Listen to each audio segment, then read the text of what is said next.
Breaking చూస్తున్నాం. Andhra Pradesh CM Chandrababu Delhi వెళ్తున్నారు. బుధవారం పోలవరం పర్యటనకు వెళ్లిన తర్వాత అక్కడి నుంచి నేరుగా ఢిల్లీ వెళ్తారని అధికారిక వర్గాలు చెబుతున్నాయి. ఢిల్లీ పర్యటనలో కేంద్ర హోంమంత్రి అమిత్ షాతో సమావేశమవుతారని, భేటీ ముగిశాక రాత్రికి అమరావతి రానున్నారు.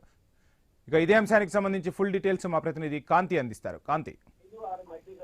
రేపు సీఎం చంద్రబాబు నాయుడు ఢిల్లీ పర్యటనకు వెళ్ళిపోతున్నారు. రేపు సాయంత్రం అమిత్ షాతో భేటీ అయ్యే అవకాశం కనిపిస్తోంది. అయితే ఈ భేటీకి సంబంధించి అంటే ప్రధానంగా ఆంధ్రప్రదేశ్ కు సంబంధించినటువంటి కొన్ని ఇష్యూస్ పైన మాట్లాడేందుకు కేంద్ర మంత్రులతోటి భేటీ అవుతారు. అయితే ఆంధ్రప్రదేశ్ కి సంబంధించి రేపు అమిత్ షాతో భేటీలో కొన్ని కీలకమైనటువంటి విషయాలను చర్చించే అవకాశం కనిపిస్తా ఉంది. అటు మరొక వైపు నీటికి సంబంధించి అటు కృష్ణా జలాల విషయంలో అలాగే ఏదైతే ప్రాజెక్ట్ విషయంలో మిగులు జలాలకు సంబంధించి కూడా ఆంధ్రప్రదేశ్ లో ఒక ఏదైతే రగడ జరుగుతుందో దానికి సంబంధించి కూడా కేంద్ర మంత్రులతోటి చర్చించే అవకాశం కనిపిస్తా ఉంది. ఇటీవల రేవంత్ రెడ్డి చేసినటువంటి వ్యాఖ్యల తర్వాత ఆంధ్రప్రదేశ్ లో ఒక పెద్ద దుమారమే రేగింది. ఈ నేపథ్యంలోనే రేపు ఏదైతే ఢిల్లీ పర్యటనలో CM Chandrababu Naidu irrigation projects కి సంబంధించిన కూడా కేంద్ర మంత్రులతో చర్చించే అవకాశం ఉంది.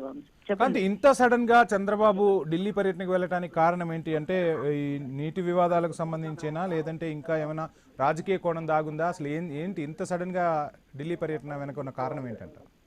ఖచ్చితంగా అంటే నీటి వివాదాలతో పాటుగా ఢిల్లీ పర్యటనలో ఆంధ్రప్రదేశ్ అంటే హోంశాఖ మంత్రి అమిత్ షాతో భేటీ అయ్యే అవకాశం ఉన్న నేపథ్యంలో రాష్ట్ర రాజకీయాలకు సంబంధించినటువంటి కొంత ఎన్డీఏ కూటమిలో భాగస్వామ్యంగా ఉన్న నేపథ్యంలో దానికి సంబంధించినటువంటి చర్చ కూడా జరిగే అవకాశం ఉన్నట్లుగా తెలుస్తా ఉంది. ఇక రాష్ట్రానికి సంబంధించినటువంటి ప్రాజెక్ట్ విషయంలోనే ఆంధ్రప్రదేశ్ సీఎం చంద్రబాబు నాయుడు అనేక సార్లు ఇప్పటికే ఢిల్లీకి వెళ్లి వచ్చిన నేపథ్యంలో రేపు మరోసారి ఢిల్లీ పర్యటన అయితే ఖరారైంది. Right, thank you Kanthi.